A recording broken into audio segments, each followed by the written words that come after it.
18h39, vamos iniciar então, né, o nosso primeiro encontro do Clube de Leitura da AMB 2023, né, porque o que tivemos no dia 7 de fevereiro foi um encontro em parceria com a APAMAGES sobre a obra Grande Sertão Veredas, e agora a gente retoma o nossa programação, nosso cronograma de estudos do Clube de Leitura da AMB para este ano. Gostaria de dar as boas-vindas a todos os colegas que estão aqui presentes, dar as boas-vindas à professora Mina Isotani, que muito gentilmente aceitou o nosso convite para nos brindar com o seu conhecimento aqui sobre a obra a ser estudada e sobre o autor também, não é? E gostaria de fazer apenas uma explanação inicial, né? Nós estamos no início de uma nova gestão na AMB, né? Até o ano passado, nós tínhamos nosso querido amigo aí, Tiago Brandão, como vice-presidente cultural, né? Nos dando esse suporte. E nesta nova gestão, nós temos agora a diretoria cultural, da qual fazemos parte, além de mim, nosso colega Franco Cocuza, o nosso colega Alexandre Roque, também aqui presente, além das colegas Estela e Marina Freire, Estela e Shirley, que são do estado do Paraná, TJ do Paraná, e Marina Freire, que é do TJ de São Paulo, ela é de Bauru, né? São os atuais membros da diretoria cultural. Uma situação que a gente precisou enfrentar logo no início foi um termo que se gosta de usar, né? A descontinuidade do nosso contrato com o Antônio Clementin, que sempre foi o nosso assessor cultural, né? Que sempre fazia toda essa mediação, todo esse trabalho mais burocrático, né? E técnico, né? Do nosso clube de leitura, mas por questões mesmo de contenção radical de despesas para reequilíbrio das finanças da nossa associação, da AMB, em todos os setores, em todas as diretorias, todas as despesas que não sejam primordiais para o funcionamento da associação, elas foram suspensas ou interrompidas, né? Quem sabe já no próximo semestre a gente consiga retomar essa nossa parceria com o Antônio Clementin, que realmente nos faz muita falta, mas contamos com a boa vontade e a competência não só dos demais membros da nossa diretoria, como também do corpo de funcionários da AMB, para que tudo funcione a contento, né? Claro que nesse início, né, vamos ter talvez algum tipo de dificuldade, algum tipo de limitação, né, natural, né, porque o know-how de Clementin é difícil de a gente substituir, porém, né, precisamos contar com esse apoio e com a compreensão de todos os colegas aqui, integrantes desse clube de leitura, né, que com certeza estaremos dando o nosso melhor, né, nos esforçando por continuar esse nosso clube de leitura com o mesmo padrão de qualidade, com o mesmo nível de excelência que a gente vem trazendo desde o início, né?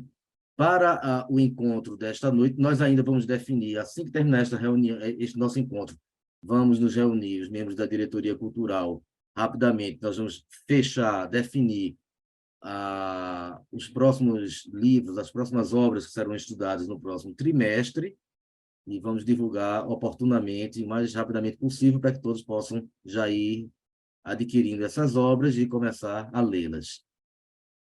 Bom, seriam essas as nossas palavras iniciais. Hoje nós temos como mediador o nosso colega Franco Cocuza, agora não mais membro apenas do próprio clube de leitura, mas membro da nossa diretoria cultural. E vamos passar, então, a palavra para que ele, como mediador, faça a apresentação da professora Mina Isotani, e a gente consiga aproveitar ao máximo da sua fala. Franco, é com você, meu amigo. Obrigado, Queopes. Inicialmente, boa noite a todos que compareceram, especial boa noite ao Queopes, nosso diretor-geral, a doutora Mina Isortani, que eu já tive o prazer de participar de mais 2 palestras com ela, magníficas, e eu vou fazer um breve currículo da professora para que fiquem sabendo a importância de quem está aqui coordenando a nossa palestra. A professora Mina Isortani, ela fez toda a sua formação dela, foi na Faculdade de Filosofia, Ciências Humanas e Letras da Universidade de São Paulo, USP, e ela trilhou desde ali do bacharelado. Ela tem doutorado na área de teoria literária e literatura comparada pela USP, né, todos os cursos. Mestrado em letras, língua, literatura e cultura japonesa. Graduação em licenciatura em português e japonês pela Universidade de São Paulo. Graduação em bacharelado português e japonês pela USP também.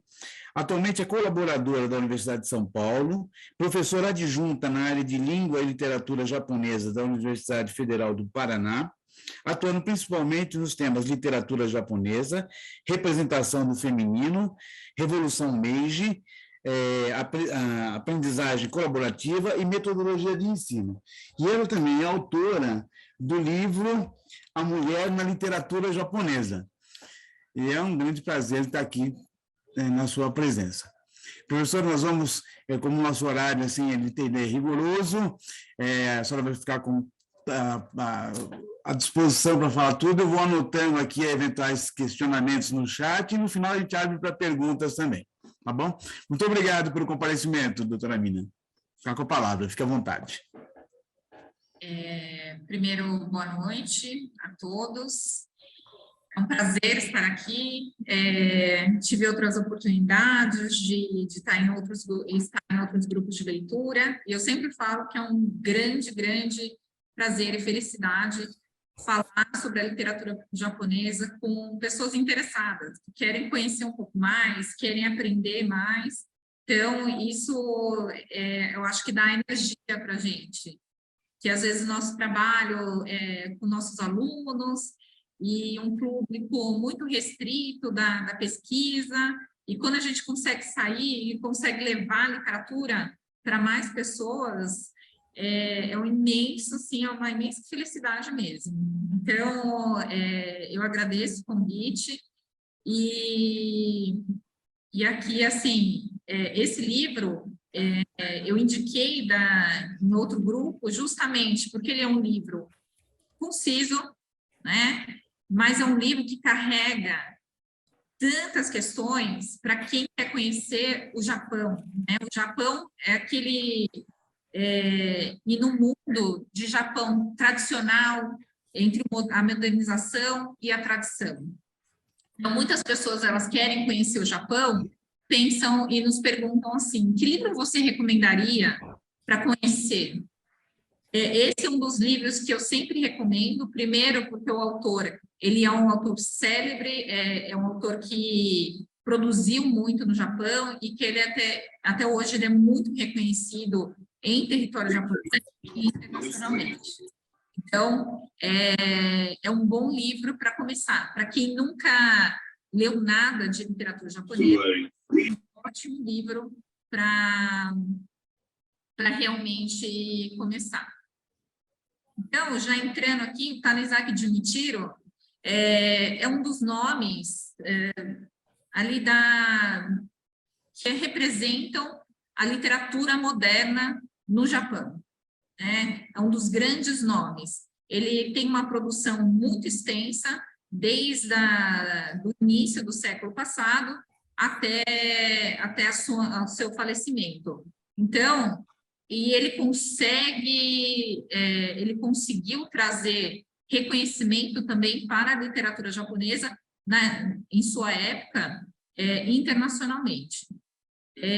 No Japão, ele foi vencedor de um prêmio chamado Bunka Kunsho, que esse é o maior prêmio, até hoje, é o maior prêmio para para uma pessoa. Então, geralmente, eles entregam esse prêmio para pessoas com grandes feitos e uma extensão, que conseguem atingir uma extensão cultural, não só no Japão, mas internacionalmente.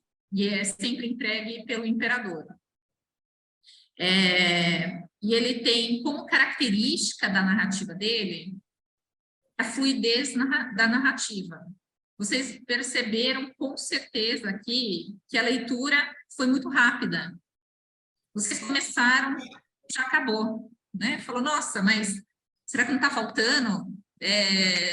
Pouquíssimas páginas. E ele tem outros tantos livros que foram traduzidos para o português. Ele tem um número de livros que foram traduzidos para o português e que, se vocês chegarem até esses livros, vocês vão perceber que é muito fácil fazer essa leitura, né? Ele consegue misturar bastante a sátira, a ironia, aspectos do erotismo, aspectos da beleza do Japão, da beleza do Ocidente também, do contraponto entre a grande, né, ocorrência da modernização japonesa e esse choque cultural que existe nesse momento em que o Japão ele recebe todas essas informações do estrangeiro num momento muito impactante, que, falando brevemente assim da história do Japão, todos sabem aqui da época dos samurais, etc., que o Japão ele permaneceu com seus portos praticamente fechados ao mundo durante 200 anos. Então, em 1868, eles são obrigados a abrir esses portos ao mundo, mas, ao mesmo tempo, não chegou apenas tecnologia, a indústria, mas chegou muita informação cultural. É uma época em que muitos estudiosos, eles também foram para vários locais do mundo para trazer informações. E Tanizaki também é um deles, e Tanizaki vai ser também uma das vozes desse período de transição, desse período desse grande choque cultural. Outra questão que marca muito a literatura dele é o erotismo, mas é um erotismo, ele é um dos primeiros autores, se não o primeiro, a colocar a descrição, a característica, a mulher ali como um personagem forte, uma personagem principal da obra. Ele faz muito trabalho com a questão do psicológico, né, desse jogo psicológico entre os relacionamentos entre homem e mulher. Ele tinha um certo fetiche também pelos pés e pela nuca das mulheres, mas isso, no Japão, ele tem uma razão, porque as mulheres, elas utilizavam aquele kimono tradicional, e as partes do corpo que eram vistas para o público era uma parte da nuca e uma parte do seu calcanhar. Então, ele fala bastante disso nas suas obras.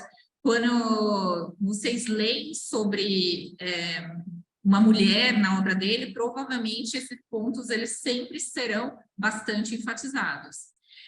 Então, a sua obra é prova também da sua crítica à melancolia, ao negativismo e à visão naturalista do ser humano como indivíduo, que em condições extremas sempre demonstrará índole vil e desprezível. Então, ele coloca bastante o jogo realmente entre os indivíduos. Ele faz sempre essa descrição que o ser humano, ele, o tempo todo, as suas atitudes, ela tem uma razão ali por trás, e existe entre o homem, um relacionamento do homem e uma mulher, existe aquilo que se fala e aquilo que se pensa. Só que ele mostra para a gente. Então, justamente num dos livros dele, O Diário de um Velho Louco, é justamente isso, assim, é você conseguir adentrar no psicológico do outro através dos diários. E você consegue o quê? Saber do íntimo daquela pessoa, aquilo que você nunca fala, aquilo que nunca é dito. Outro livro que ele ficou muito marcado, e até hoje e virou filme, e é muito lido internacionalmente, é Tidjin Noai, que no Brasil ele foi traduzido como Amor Insensato, uma obra de 1924 e que retrata a admiração excessiva por objetos, trejeitos e gostos ocidentais. Então, se falar de Tanizaki, a gente sempre pensa mais ou menos em duas fases da carreira dele. Uma fase em que existe um excesso de admiração em relação ao ocidentalismo. Então, com essa modernização, ele faz uma grande crítica aos trejeitos japoneses, a dificuldade que os japoneses tinham de se adaptar à cultura ocidental. Ele desprezava bastante aquela mulher que não sabia, que não conseguia expor sua opinião em público, e ele fala bastante disso nessa obra Amor Insensato, que o que no Japão ficou conhecido como Shin-on-na, né? Shin-on-na seria a nova mulher. Então ele fala sobre essa nova mulher que ela está muito mais envolvida com uma cultura mais moderna, que ela consegue se posicionar, o seu corpo já traduz esse comportamento diferente. E no Há Quem Prefira Ortigas, de 1928, também ele continua com isso. E que nessa fase, então vocês vão, de repente, ler um livro e vão ver assim, mas, poxa, a gente leu aqui em Louvor da Sombra e não parece que ele tem toda essa admiração ao Ocidente. Por quê? No grande terremoto que aconteceu em Tóquio, ele foi obrigado a se mudar de Tóquio para uma região que é conhecida até hoje por características mais tradicionais dentro do Japão, que é a região de Kansai, que abrange Osaka, que é Osaka, Kyoto, Wakayama, Kobe. São regiões bastante tradicionais, aquelas que aparecem muito em filmes e representações sobre o Japão, bairros que ainda carregam características de estrutura, construções muito antigas, né, que isso permanece, e bairros também onde a expressão cultural tradicional ainda ela é persistente. Então, ele se muda e, após essa grande mudança, ele começa também a apresentar nas suas obras um retorno a essa beleza do Japão. Só que o quê? A grande diferença, se lá na década de 20 ele fazia grandes críticas, dizendo que o Japão precisava se adaptar, que as pessoas precisavam se adaptar à modernização, quando chega nesse momento, ele começa a fazer críticas, né, ao excesso de modernização. Mas, ao mesmo tempo, ele não é um autor que ele vai buscar questões políticas, ele não adentra nessas questões políticas, mas também ele demonstra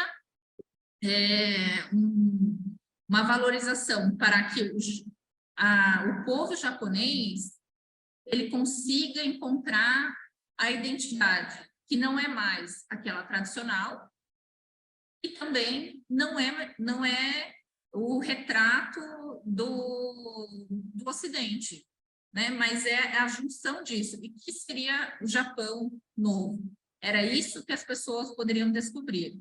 Tanto é que o Kokusa citou Irmãs Makioka, e Irmãs Makioka é também do Tanizaki Junichiro, e fala muito sobre isso. E justamente sobre, através das personagens, ele vai mostrar para o leitor esse Japão extremamente tradicional, aquele Japão que começa a se adaptar, aquele Japão que é essa mulher moderna e aquele Japão que é uma mistura, que seria ali uma mistura entre esses dois mundos. Então, isso vocês vão encontrar fases diferentes e características diferentes dentro da obra dele. E aí, algumas questões assim sobre ele, né? O Tanizaki... Professora Mina, desculpa. Diga. Se colocasse no modo apresentação, não ficaria mais amplo? Você conseguiria lá embaixo essa telinha aí? Melhorou? Agora Agora sim. Obrigado. Imagina. Estava longe de ser um anti-intelectual, mas não gostava da persona do intelectual sofredor que acreditava ser a consciência da nação japonesa e preferia escrever sobre seus prazeres distorcidos. Então, muito diferente de alguns intelectuais japoneses, principalmente Natsume Soseki, também bastante traduzido aqui para o português, ele não se colocava como um intelectual que deveria o quê? Educar exatamente o povo, ou que teria grandes anseios em relação a isso. Ele era um pouco avesso, ele gostava bastante, se for ver a vida íntima dele, ele gostava muito da noite, ele queria se divertir, queria viver a arte, ser a arte. Então, ele fala assim: para mim, a arte vem primeiro e a vida em segundo. Inicialmente, eu me esforcei para colocar minha vida de acordo com a minha arte, ou ao menos subordiná-la à minha arte. E no fim da vida, ele descobre assim: eu vi que no casamento é impossível você viver a arte, porque a rotina é uma realidade do casamento. Então, eu não consegui fazer aquilo que eu gostaria. Apesar da aparente distância entre o escritor e a realidade, a sensibilidade ao criar cenários realistas, a fluência do enredo, a ironia num tom sofisticado e a utilização do modo narrativo da literatura japonesa clássica fazem do texto um material inovador e criativo, tanto em sua época como nos dias de hoje. Ele buscava muitos cenários, ele fazia esse jogo de buscar cenários de um Japão já esquecido, ele trazia para esse moderno e conseguia, através dessa técnica, debater e colocar alguns assuntos tabu que não eram discutidos ou não poderiam ser discutidos naquele momento. E depois, quando algum outro crítico falava, você está fazendo isso, você está falando sobre tal coisa, ele fala, não, mas isso em outra época, é totalmente ficcional. Então, ele sempre fez esse jogo.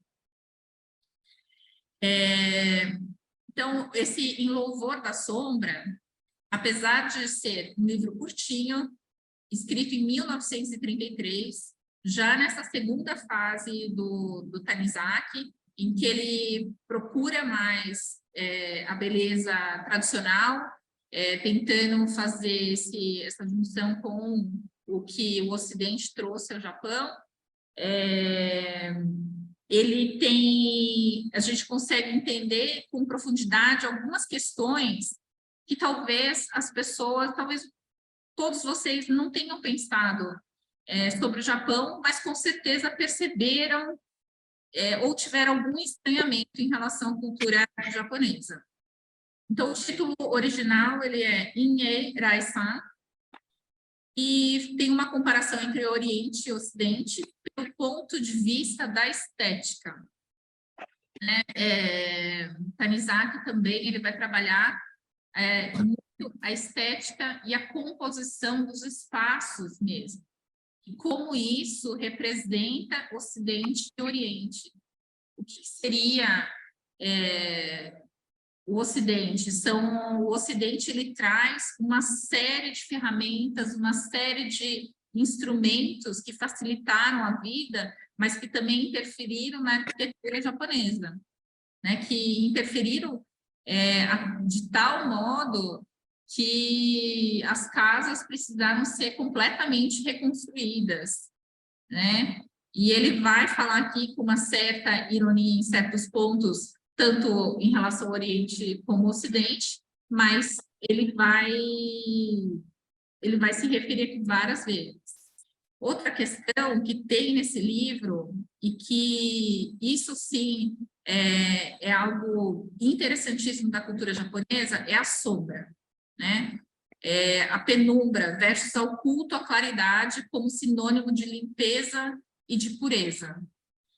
Porque no Ocidente e no encontro com o Ocidente, no encontro com a pele branca mesmo, tinha um pouco esse preconceito para os japoneses em relação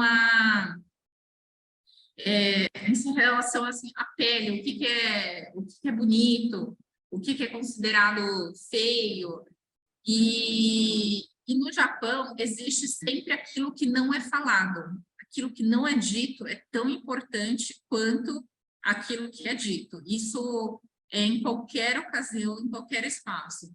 Em várias técnicas, em várias expressões culturais, a sombra ela é tão importante quanto a luz. Se vocês já viram em algum momento, em algum lugar, a cerimônia do chá, a gente consegue ver bastante, né, sentir bastante essa questão da sombra. Por quê? Todo o espaço, ele não é uma claridade direta, ele tem aquela porta de papel, né, que a luz, ela entra, mas ela não entra de uma forma direta, e se vocês hoje em dia tem vendido bastante livros sobre Ikigai, né? Que fala sobre as rachaduras, e isso também. Então, o pote em que se bebe o chá, ele tem a sombra dentro dele, né? Você vai ter o escuro, e isso, no Japão, tem uma palavra japonesa também para dizer ma, né? O ma é o entre. Então, a sombra também é esse entre. E esse entre diz muito sobre o ser humano, diz muito sobre o espaço. As casas também eram construídas assim. A luz não chegava diretamente. Mesmo nos primórdios, a literatura mostra as pessoas que elas não se viam diretamente, mas elas se viam pela penumbra. Tudo acontecia ali na penumbra. Então, é sempre aquilo que parece que mas talvez não seja. E isso no Japão, para quem está aprendendo a falar japonês, é bem difícil, porque às vezes eles estão realmente bravos com a gente, mas eles não mudam o tom de voz e falam uma coisa completamente diferente. E você fala, nossa, eu acho que eu levei uma bronca, mas talvez não seja isso. Então, às vezes, as pessoas não entendem mesmo. Depois ele vai falar da inserção do modo de vida ocidental, né, que mudaria o modo de ser do japonês, como isso impactou, e o convite à reflexão do autor sobre a conveniência de novos objetos ocidentais, a morosidade diante das transformações advindas da modernização e a nostalgia da beleza tradicional japonesa. Então, temos aqui, né, luz e sombra. Se vocês forem lá na página 17, ele coloca, hoje em dia, qualquer indivíduo interessado em construir sua própria casa no mais puro estilo arquitetônico japonês precisa recorrer a uma série de estratagemas engenhosas para harmonizar certas instalações, como rede elétrica, de água e de luz, com a sobriedade dos aposentos japoneses. Estratagemas que, assim acredito, mesmo aqueles que nunca passaram pela experiência de construir uma casa, são capazes de perceber ao entrar em estabelecimentos tradicionais como casas de chás, restaurantes ou hospedarias. Eu coloquei algumas fotinhos aqui, mas da casa dele, lá na região de Osaka, né, de Osaka, que ele fez essa construção na época em que ele escreveu esse livro. Então, existe os elementos, sim, ele coloca, e ele fala para o arquiteto diz, ok, você, então, vai querer uma casa completamente tradicional. Ele falou, não, né, não tem mais como ser, mas eu não quero a descaracterização da casa japonesa, mas eu quero, né, o mundo já mudou, então tem que ter alguns confortos, mas sem fazer essa descaracterização. E ele coloca aqui, vocês percebam que a luz, ela dificilmente ela entra diretamente nos aposentos. Se aqui no Ocidente a gente preza muito pela luz, né? A escuridão, a sombra sempre é associada com algo ruim, com algo que é negativo. E lá ele coloca isso, né? Que nem sempre, às vezes o Ocidente está enxergando o Japão de uma forma incorreta, porque ele não está enxergando.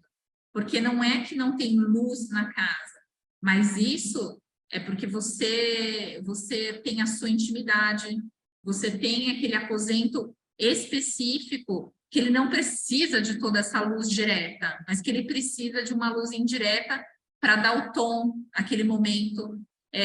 Por isso que tem aqui, ele coloca as casas de chá. Aqui no Brasil, infelizmente, não temos casas de chá e essa experiência tão fácil. Mas, se vocês forem um dia para o Japão, nas hospedarias, principalmente, vocês vão perceber isso, que tem espaços íntimos, principalmente, que eles não recebem essa luz direta, é sempre uma luz indireta, mas que cria uma intimidade, que cria um calor ali, e que isso diz muito, né? Ele diz assim, como você vai se sentir, como você se porta naquele espaço, que não é para trazer toda a sua ansiedade, mas que ali existe uma certa seriedade. Arquitetura, né? Ele vai falar lá na página 21. O azulejo é muito mais adequado do ponto de vista higiênico, como também mais econômico. O único problema é que quando se usa madeira japonesa de boa qualidade, em pilares, forros e lambris, a área revestida de chamativos e brilhantes azulejos passa a destoar do conjunto. A princípio, o contraste nem é tão notável, mas com o passar dos anos e o envelhecimento da madeira, pilares e lambris escurecem, evidenciando a beleza dos veios, momento em que a brancura ofuscante do azulejo destoa como sol no meio da noite. Seja como for, na sala de banho, a praticidade pode até ser sacrificada em nome do bom gosto, mas no banheiro os problemas tornaram-se mais complexos. Então, peço desculpas aqui pelos erros de digitação, mas ele vai fazer o tempo todo assim, né? Ele utiliza essa arquitetura, os espaços, a ironia, os espaços, para falar desse encontro que existe entre o Ocidente e o Oriente. Né? Parece que o Ocidente ele traz tudo assim, é tão brilhante, é tão chamativo, mas é preciso saber também você valorizar a beleza daquilo que estava ali, daquilo que envelheceu com o tempo, que tem o seu pilar e que tem a sua peculiaridade. Então, ele sempre vai fazer isso. Hoje em dia, a gente olha um espaço como esse, a gente acha lindo, né? Ela é lindo, mas na época parecia tão não prático. Muitos japoneses queriam reformar toda a casa para que ela tivesse os moldes ocidentais. E ele achava isso um pouco irônico das pessoas. Né? Ele brincava realmente com isso. Falou, você não está percebendo, né, o que você está fazendo? Então, ele sempre fazia esse estratagema. Ainda na página 21, ele fala lá assim: sempre que em templos de Kyoto ou Nara sou conduzido a uma escura e antiquada latrina, impecavelmente limpa, sinto renovar-se em mim a admiração pela arquitetura japonesa.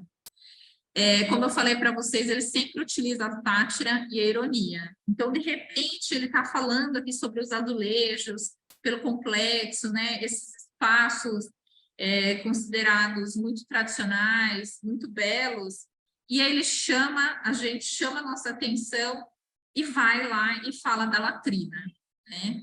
Ele faz muito esse jogo, assim, de escreve sobre um espaço ou algo, assim, muito, muito esteticamente belo, pode ser até característica do corpo, e de repente ele fala assim, e a mulher, então, antes do casamento, estava com muita diarreia, né? E quebra, né? Como leitor, assim, a gente fica pensando, fala, mas o que ele quer dizer com isso, né? Como assim, né? Vai falar, de repente, ele está falando dos ashiki, que são essas salas japonesas, e aí ele vai direto para a latrina, e é a latrina que chama a atenção dele e que o leva de volta ao Japão tradicional. Essa daqui, à esquerda, é uma das latrinas antigas adaptadas, obviamente, né? Porque tem o papel higiênico, tem tudo ali, mas ela sempre, antes, era como no canto superior à direita, eram espaços fora, localizados fora da casa, feitos de madeira, e geralmente as pessoas tinham que, às vezes era até aberto na parte de cima, né? E ele fala lá no momento, né, que ele pode olhar enquanto ele está ali fazendo as suas necessidades.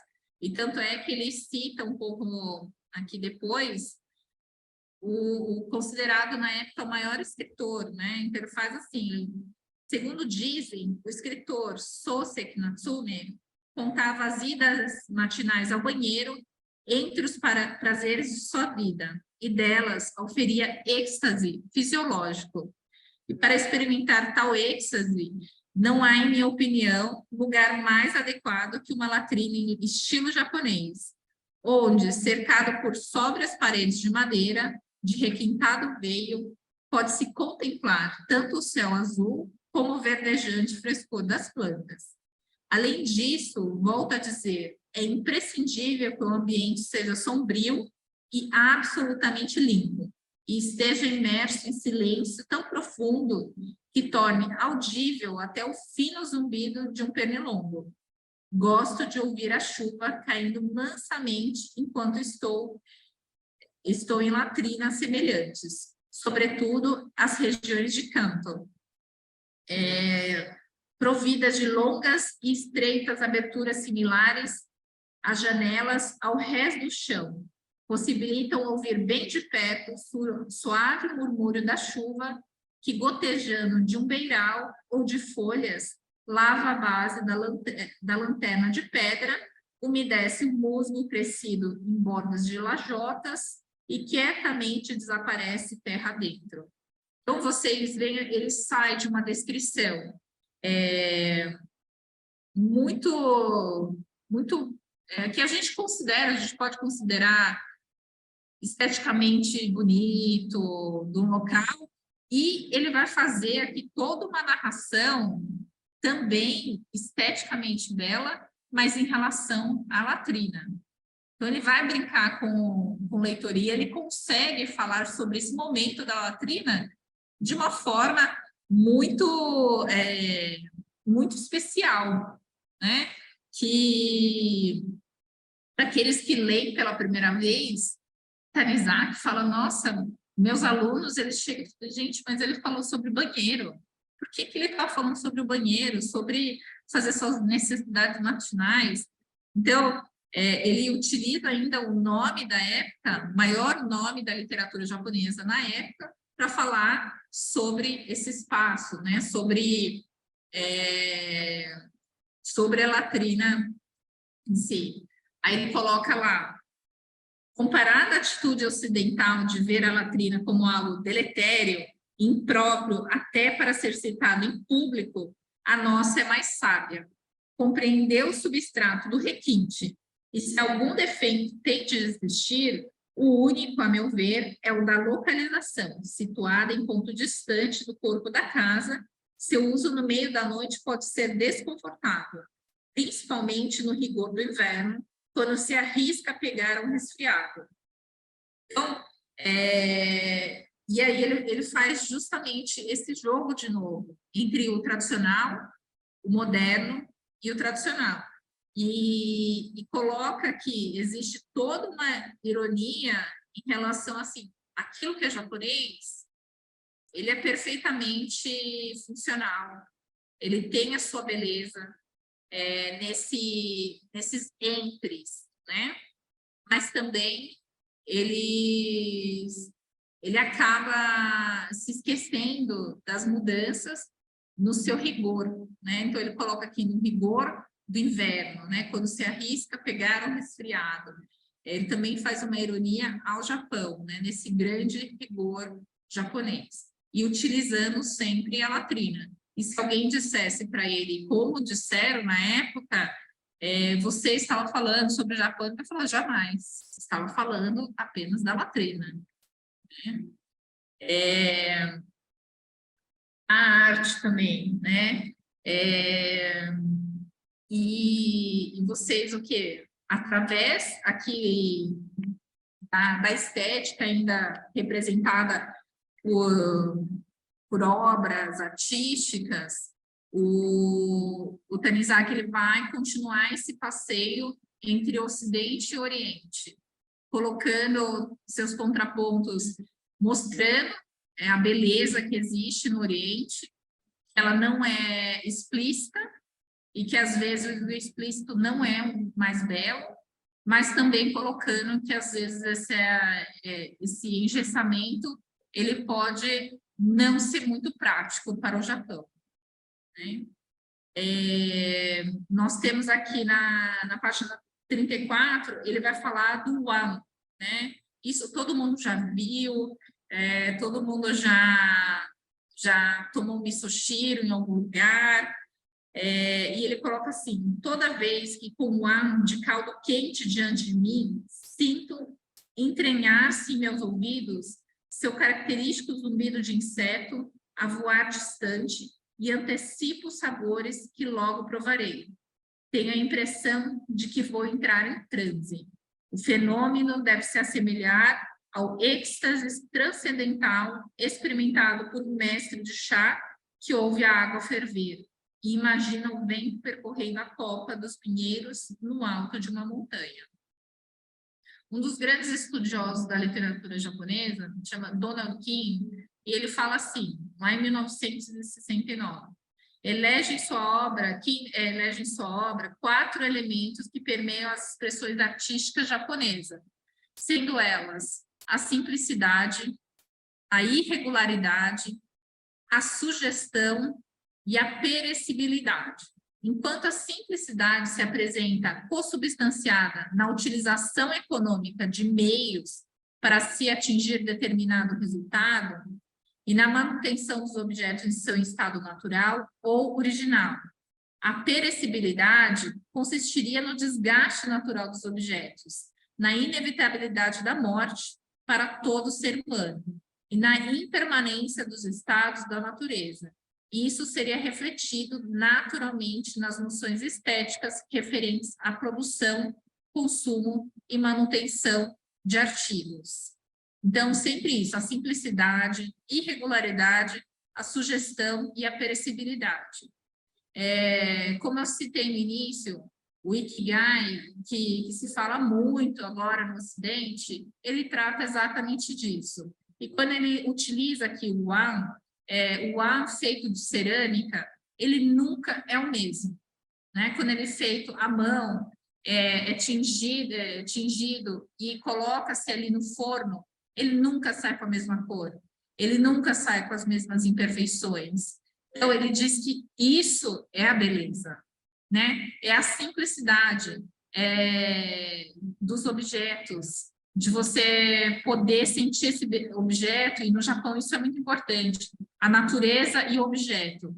É a mesma coisa, o hashi que a gente tem, ele é de madeira. Então, você sente a natureza ao comer também. A irregularidade, né? Tudo, quando se trata também mesmo desse pote, ele sempre, nunca vai ser totalmente regular, né? Nunca vai ter o mesmo tamanho. Aí tem a sugestão, e aquilo também, ele diz muito, ele vai dizer sobre o artista, né? O que o artista disse ali, o que o artista colocou ali, e a perecibilidade, porque ele, ao mesmo tempo que é muito forte, ele também é muito sensível. E isso se confere em tudo, tanto que eu falo de natureza, e aí ele não utiliza isso aqui, mas várias ferramentas, vários instrumentos, eles são utilizados do bambu, né? Vocês vão ter os espaços aqui que são utilizados, que tem ali, dá para ver na fotinho, tem muito bambu, e esse bambu, ele fala assim, que é o símbolo, ao mesmo tempo, da força e da flexibilidade, que ele pode ser utilizado tanto para fazer um instrumento, uma ferramenta de guerra, como uma ferramenta para a cerimônia do chá. A comida também, ela vai ser um ponto de característica que faz a beleza também, ela não ser a beleza ocidental, que nem sempre aquela cor da comida francesa que é colorida, é chamativa, no Japão, às vezes isso sempre é colocado que é a harmonia, é o equilíbrio. Aqui temos um doce chamado ryokan, é um doce de feijão, e ele, quando é oferecido assim, para ocidentais, sempre existe assim, uma certa ressalva. Nossa, mas não tem uma cor bonita, né? Não parece gostoso. Mas isso, vocês encontrarem essa beleza, são belezas diferentes, são características, é aquilo que a gente não vê, é aquilo que a gente ainda não sabe.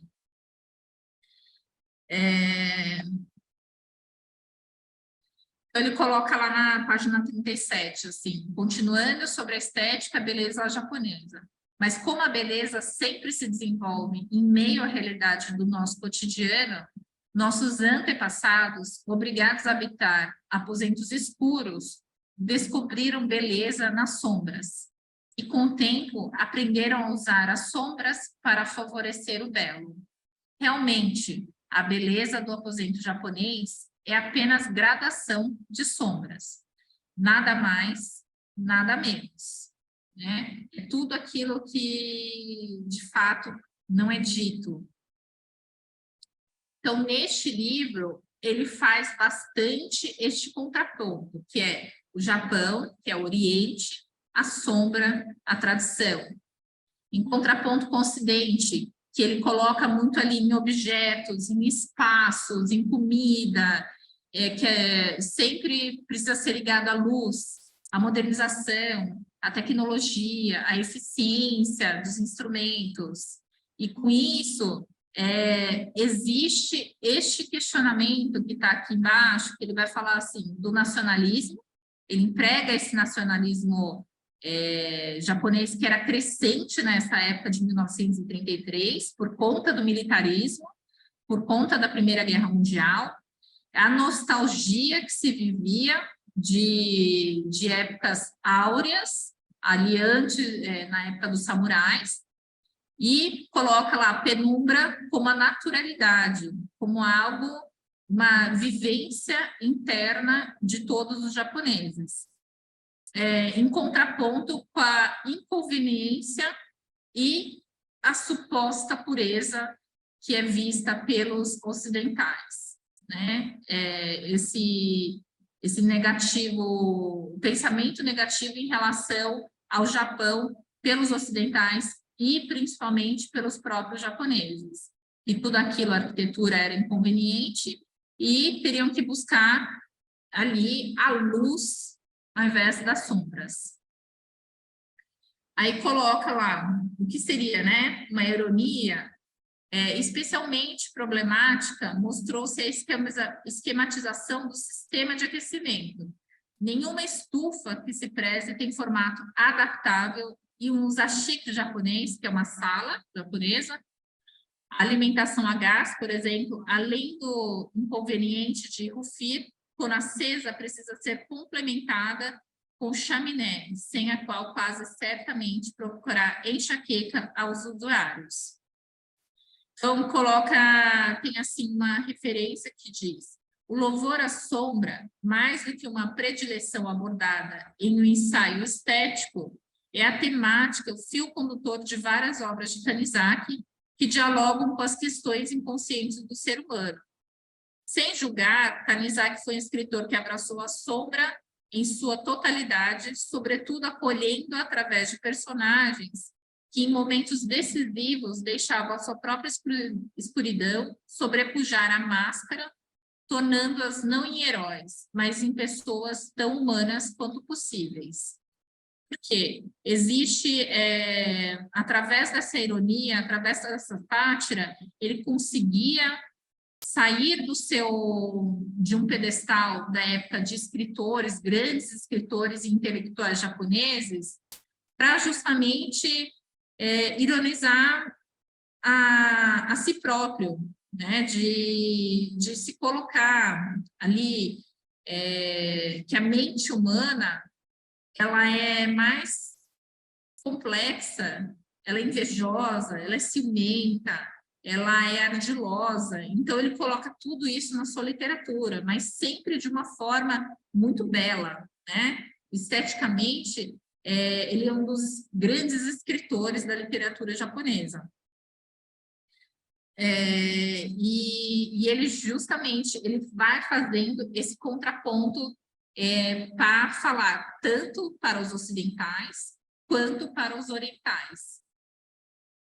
Então, Junichiro Tanizaki parece querer incluir o que se excluía nos escritos de seu tempo, iluminar as trevas para onde se haviam escondido os romances sobre o amor, parece querer tornar público os arquivos confidenciais de um erotismo tornado inconsciente pela sobreposição da ética e da moral ocidental que se processava havia 40 anos no Japão.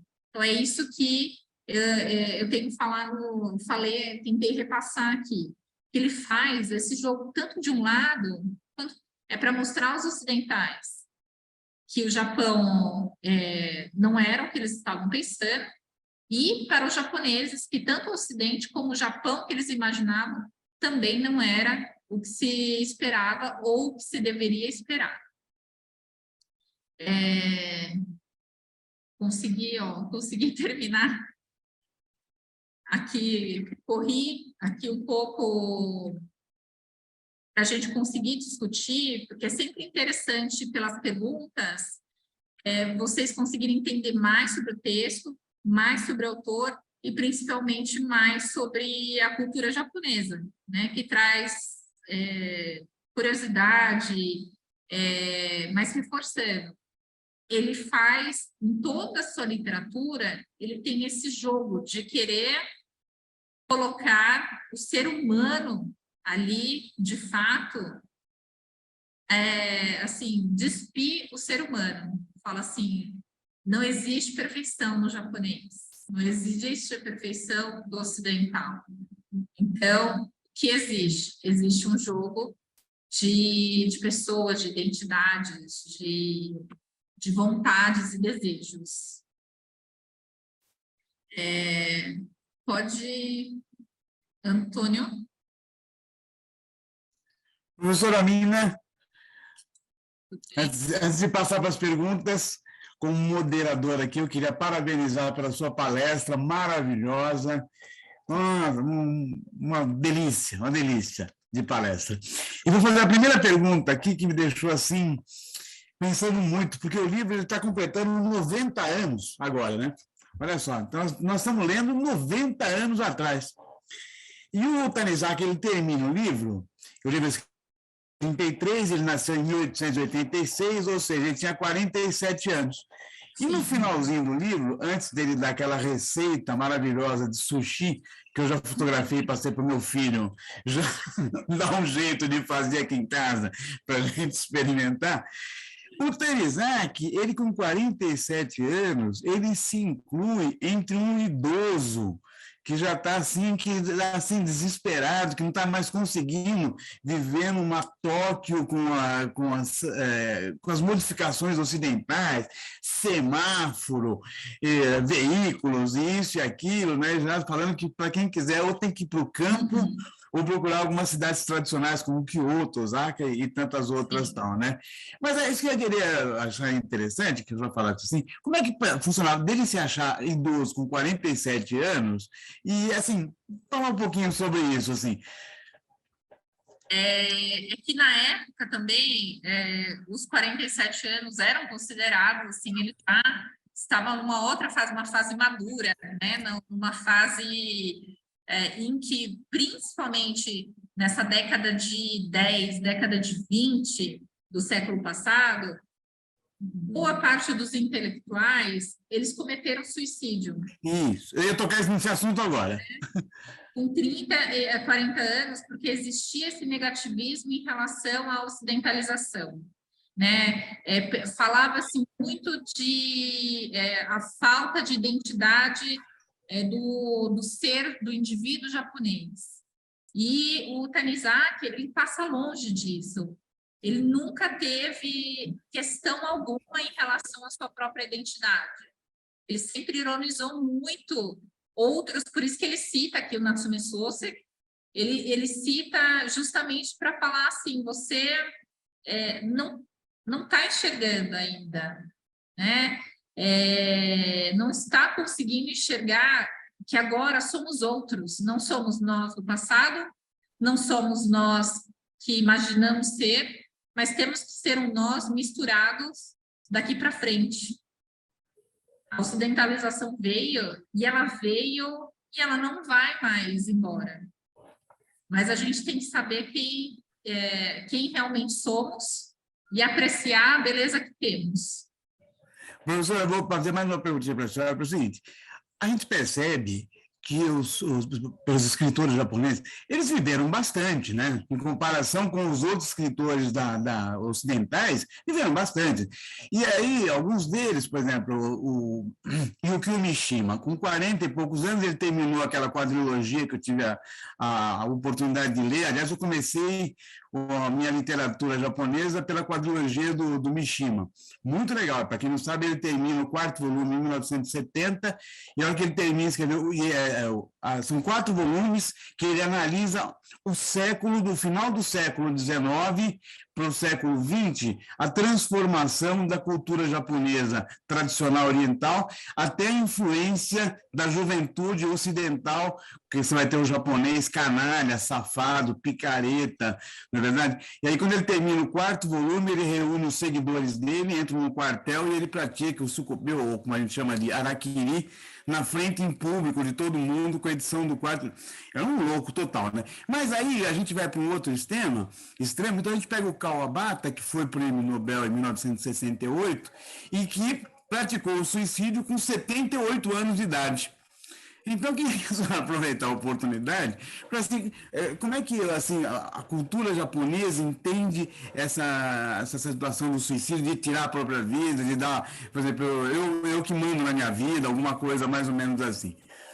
Depois eu passo para os colegas aí, hein, pessoal? Pode se preparar nas mãozinhas aí. Da cultura ocidental, e principalmente a cultura baseada em religiões católicas, né, religião católica, no Japão, esse suicídio ele é visto, às vezes, até como um ato de honra, né?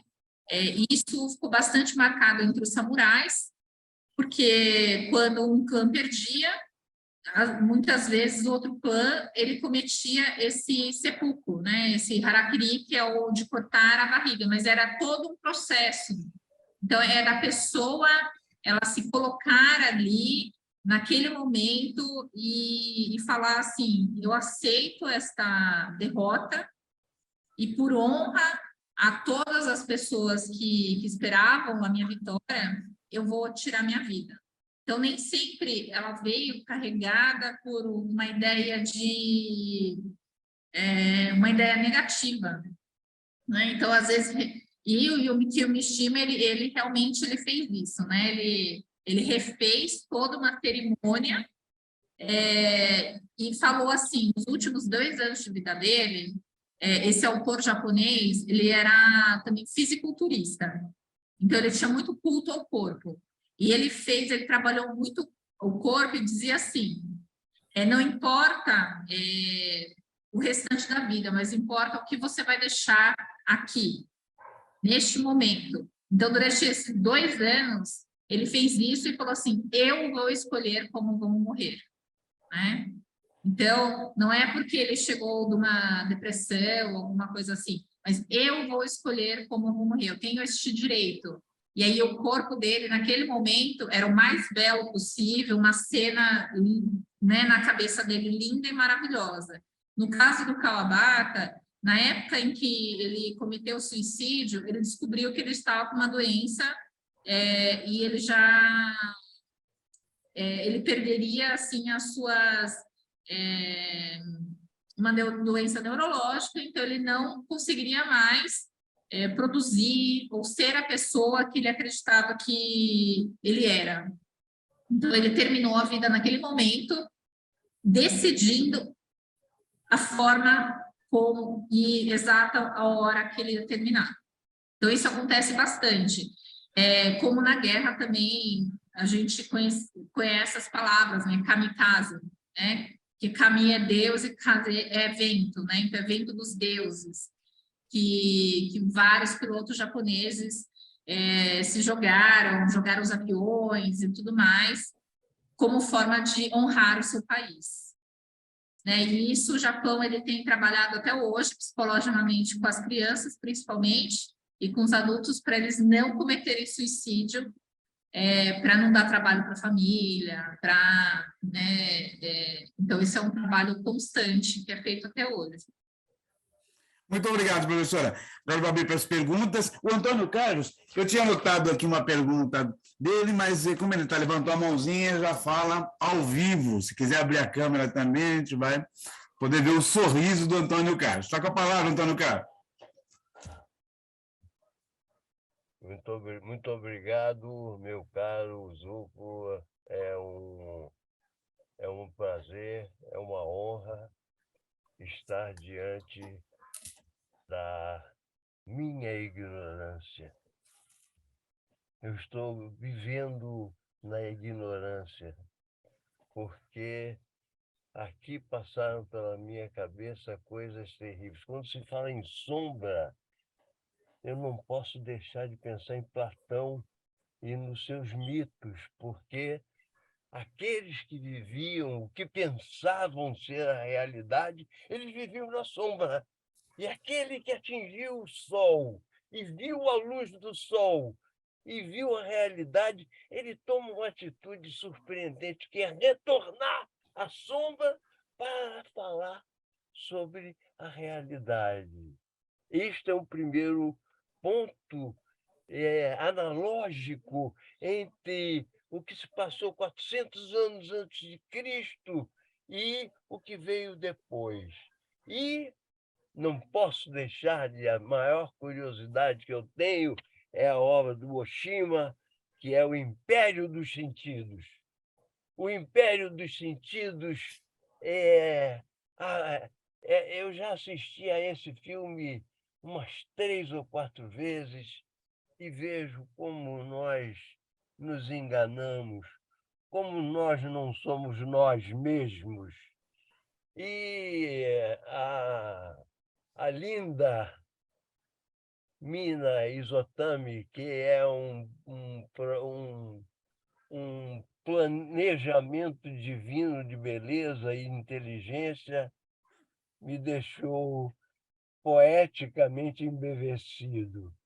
E queria que esses 2 pontos, pelo menos esses 2 pontos, porque existem outros, hein?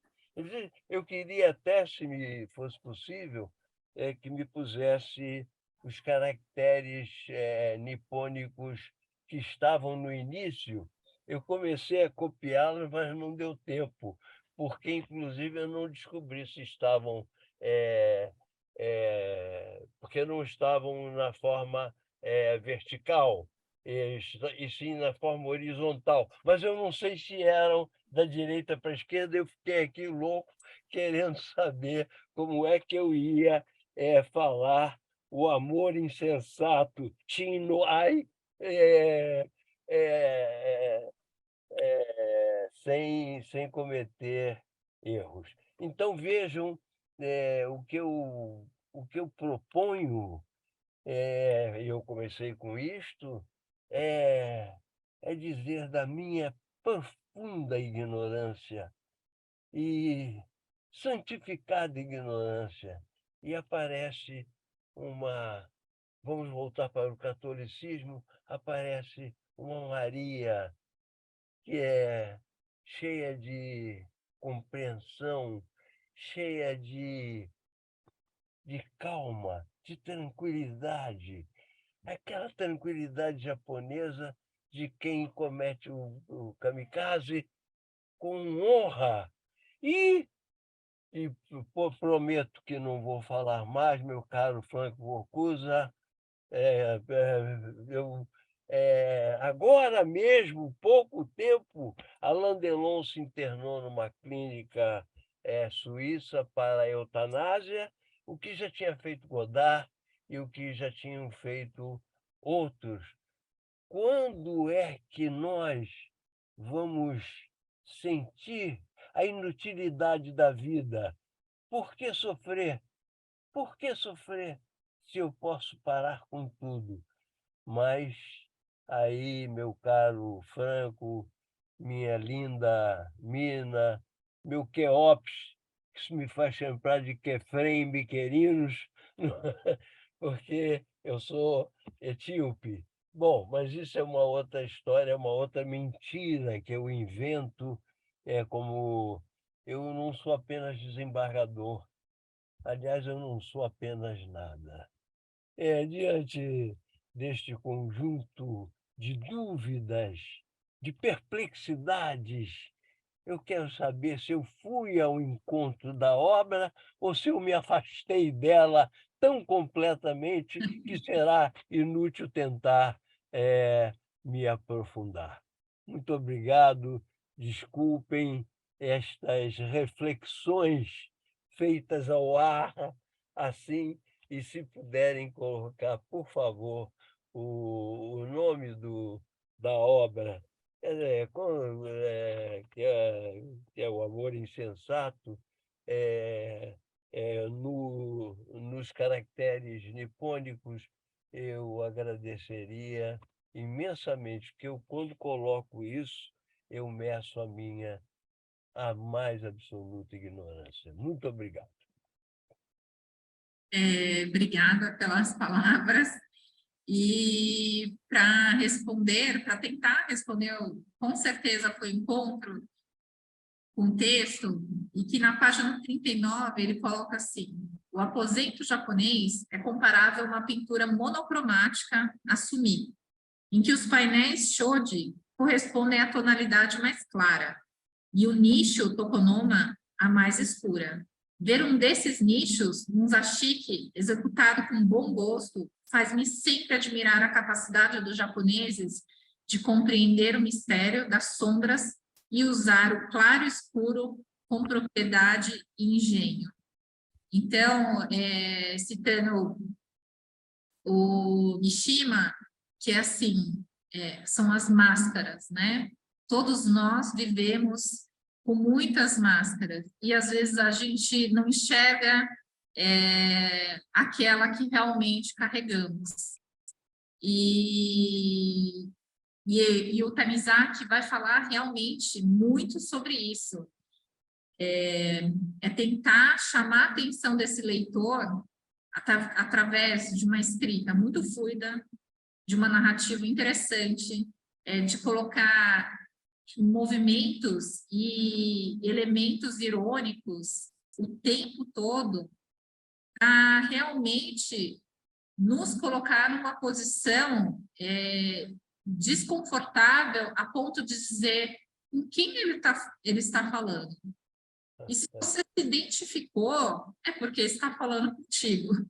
É porque é para realmente, para que nós nos perguntemos, mas será o ser humano assim? Então, ele vai falar sobre esse claro escuro que existe em nós, né? E que muitas vezes nós queremos mostrar aquilo que parece tão claro, tão bonito, tão reluzente, mas aquilo que realmente está em nós, aquilo que está nas nossas sombras, é o que tem de mais íntimo, é o que realmente nós somos. E sempre vai assim, trazer consciência.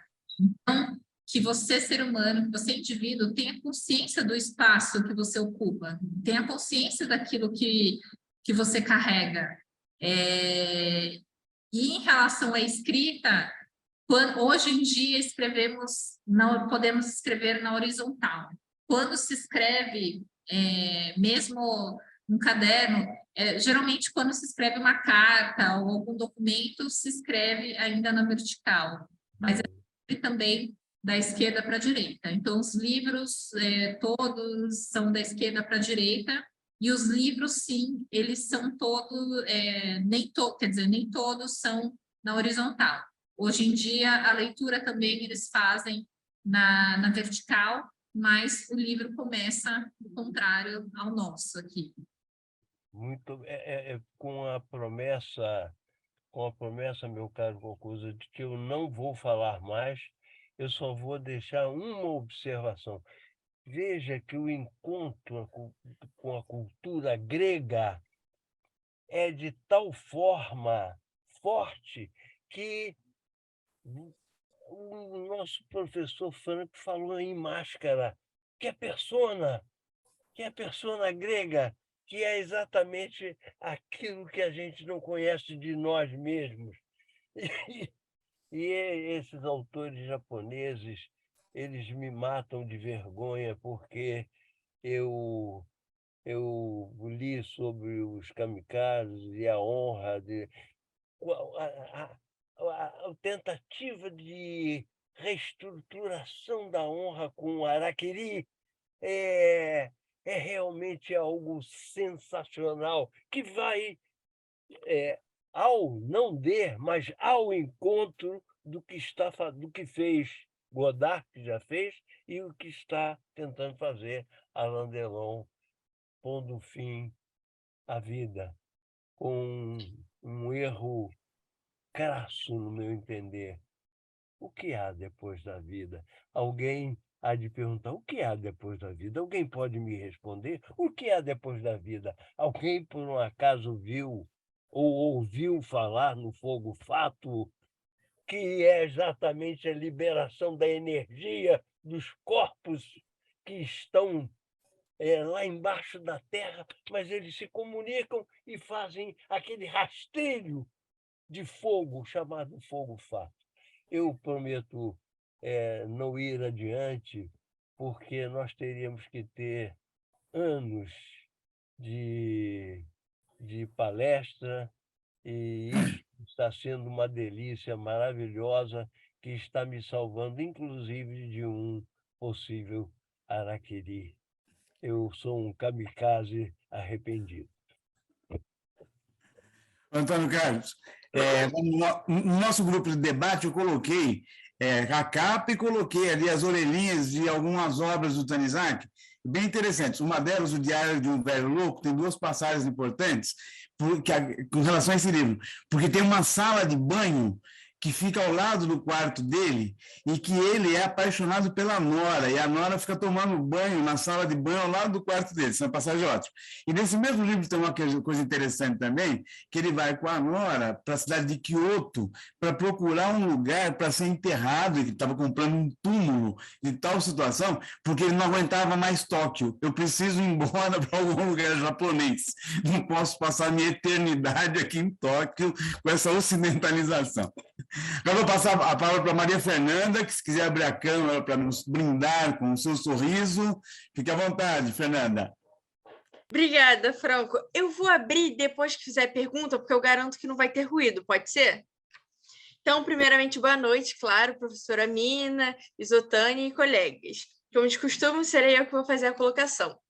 Então, professora, a temática de sombra e luz despertou o interesse de muitos artistas, para além, claro, do Junichiro Tanizaki, inclusive do curador brasileiro Guilherme Wisnik. E o Guilherme, na obra chamada Dentro do Nevoeiro, aborda que, à medida que a modernização avançou durante o século XX, tornando a cidade mais agitada e ruidosa, em contrapartida se observou também reações a essa modernização. E nesse movimento de contraposição da modernização, o curador ele cita o arquiteto brasileiro Lúcio Costa, que introduziu espaços típicos da vida bucólica colonial brasileira nas superquadras de Brasília. E na obra, Em Louvor da Sombra, tem uma passagem em que o Tanizaki diz: no santuário da literatura, eu projetaria um beiral amplo, pintaria as paredes de cores sombrias e eliminaria enfeites desnecessários. De modo que essa colocação dá a sensação de que, nessa oposição entre luz e sombra, a luz tem ganhado em muitos aspectos, porém, no espaço literário, a sombra tem sim o seu lugar. E lendo as duas obras, tanto do Tanizaki quanto do Wisnik, eu me lembrei bastante daquela definição de mundo líquido, do Zygmunt Bauman, que se refere justamente a essa mudança cada vez mais acelerada do mundo de hoje. Desse modo, tendo em vista o resgate da tradição observado na arquitetura por Guilherme Wisnik e a vivacidade da sombra que Tanizaki observava na literatura, eu gostaria de saber, na compreensão da professora, qual a importância, o valor dessa arte que articula o resgate da tradição, dialogando com a herança cultural do país, para essas novas gerações, tendo em mente a volatilidade e rapidez das mudanças do mundo de hoje.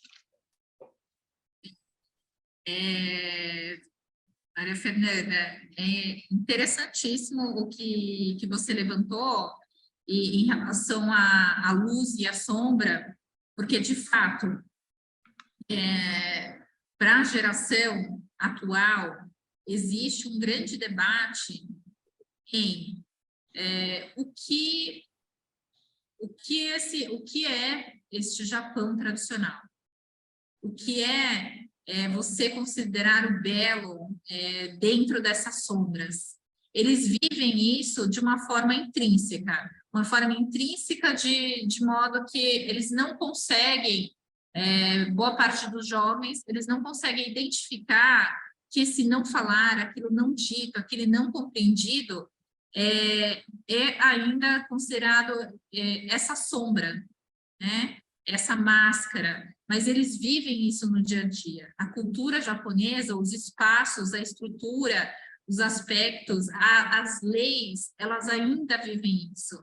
É aquilo que está escondido, é aquilo que o Ocidente nunca vai conseguir ver. Principalmente, se vocês forem ao Japão, eles se referem muito a in e out, que é aqueles que estão dentro e aqueles que estão fora. Aqueles que estão dentro, que são os nipponjins, né, que são de fato considerados japoneses e que eles precisam ter as características e feições japonesas, terem nascido no Japão com pais e mães japoneses.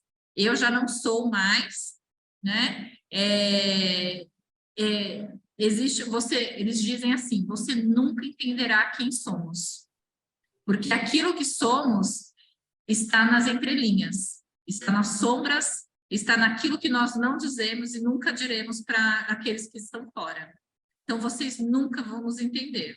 E eles falam isso repetidamente na literatura, isso também se apresenta hoje. Então, se vocês forem ler autores, e E escritoras, né, modernas, como Sayaka Murata, vocês vão perceber também que existe muito. Ela vai se referir ainda a essas sombras, aquilo que o Ocidente não enxerga, e principalmente aquilo que os próprios japoneses e a identidade que foi construída através daquilo que não é dito, também perturba a mente e a construção de identidade dos jovens de hoje. Ela faz até isso é uma dica de leitura para todos, né? Para essa autora, que ela faz bastante sucesso agora no Japão, e tem acho que 2 ou 3 traduções aqui no Brasil, ela pega esse aspecto, fala assim, vamos ver o que aconteceu com esses jovens de hoje. Será que eles sabem quem eles são? Como eles estão? De onde que eles vieram? Eles sabem que eles são toda uma junção de contrastes, de um pós-guerra, de um boom econômico, depois de uma queda extraordinária, né? De uma queda também econômica em relação ao mundo. Quem são esses jovens? Eles sabem se colocar, ou ainda aspectos antigos se sobrepõem àquilo que deveria ser o novo. Uma característica, algo que eu sempre digo, que dá para entender bastante sobre o Japão de hoje e como existem essas idiosincrasias, é uma frase que se diz em relação às mulheres, que se chama, que é Ryosai Kenbo. Se a gente for traduzir em português, Ryosai Kenbo significa exatamente mães, boas esposas, mães sábias. E essa característica, ela permanece até hoje e ela é oculta para aqueles que são do Ocidente, mas que a mulher, aquilo que a mulher tem dentro dela e para a sua nação, do seu coletivo, ela deve carregar essa ideia de a boa esposa e a mãe sábia. Né? A gente tem outras características, mas isso não é uma inferiorização da mulher, né? Mas que ela está ali nas sombras também, no espaço doméstico, mas que ela domina e ela é quem constrói a nação japonesa. Eu não sei se eu consegui responder exatamente as suas referências, mas os jovens leiam também, se você quiser ler, saber mais sobre isso, leia Banana Yoshimoto, que ela vai ser a primeira escritora mulher japonesa a falar justamente sobre esses jovens e esse grande choque entre tradição, moderno e a construção dessa nova geração pós anos 80. Perfeito, obrigada, professora. Meus queridos amigos, só para aproveitar a dica, está aqui um livro que eu já li. É esse mesmo. Muito bom, maravilhoso. Meus queridos, a professora Nina está de parabéns, demais da conta, uma palestra linda e maravilhosa, agradeço a participação de todos, nosso horário já está findo aqui, e a professora também tem um compromisso agora exatamente às 20 horas, então eu agradeço aqui em nome do grupo a palestra e passo a palavra ao nosso diretor-geral Queops para fazer as palavras finais aqui de encerramento. Muito obrigado, professora. Obrigada. Bom, mais uma vez agradecer à professora Mina pela sua participação brilhante aqui nessa no clube de leitura, agradecer a presença de todos os participantes e, como eu falei no início, para quem não estava, né, como tivemos que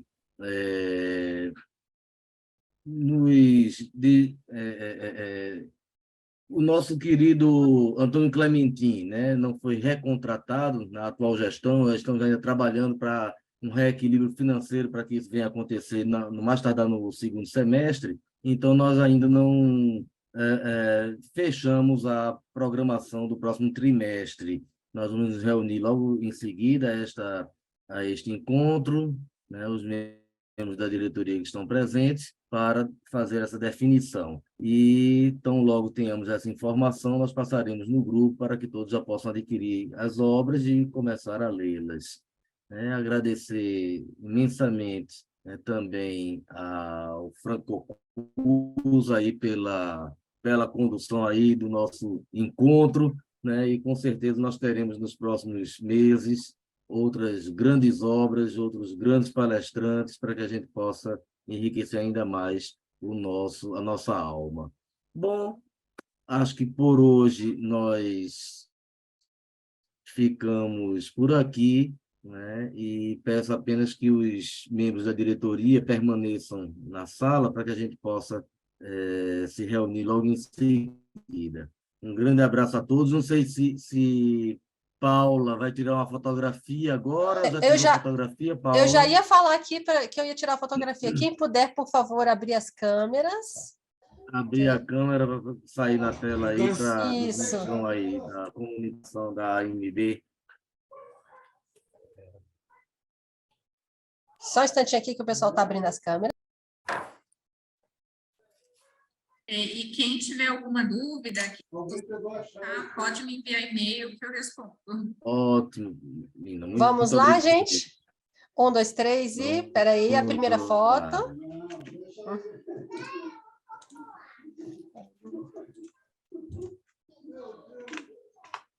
Agora, só mais uma. Eita, cadê vocês aqui? Só mais uma. Pronto, gente. Muito obrigada. Vou sugerir que a gente abra os microfones para uma salva de palmas para a nossa palestrante. Abrimos os microfones, vamos bater palma para a nossa palestrante. Obrigada, viu? Um prazer.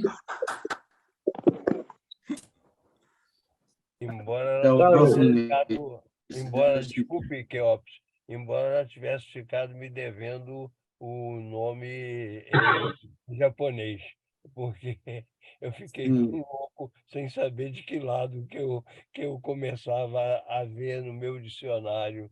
Sim. Mas não faltará oportunidade. Não faltará. Procurarei saber em outro lugar. Tá. É porque eu estava prestando atenção. Muito obrigado, mais uma vez. Obrigado. Até mais.